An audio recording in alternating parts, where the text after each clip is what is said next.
Hello and welcome to the coding family. Today we'll be using the coding language C to build a simple algorithm and finding the sum of two integers. So in this video we'll be writing a C program to compute the sum of two given integer values. If the integer values are the same, then we return triple their sum. Here are some sample outputs that we'll see. For example, if the input is 2 and 4, since they're not the same, they're just going to be added together to give us the output of 6.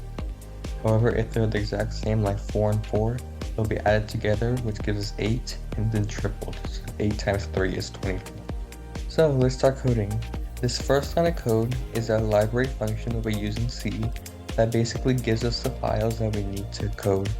This first section, this int main, is basically a container that contains all our code, and we'll keep it nice and organized for the computer to read.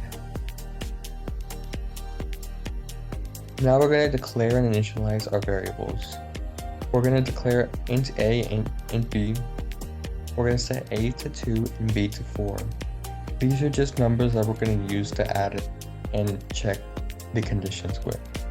Then we're going to declare the variable sum, and sum we're going to initialize later throughout the code. This will basically hold the sum value of our two numbers. Now we're going to check the conditions to complete this program. The first condition is if a equals b, and we use the double equal sign as a method of conditional statements. We don't use a single equal sign because single equal sign means assigning a value to that variable. So the double equal sign is a conditional statement.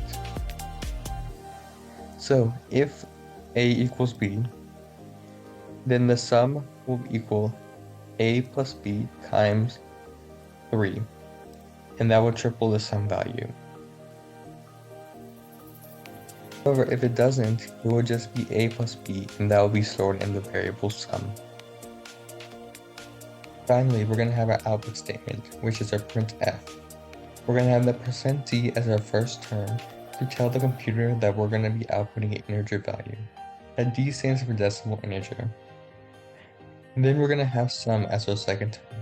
Sum stands for the variable that we're going to be using to output. That sum's going to be outputted in place of the %d in the output statement.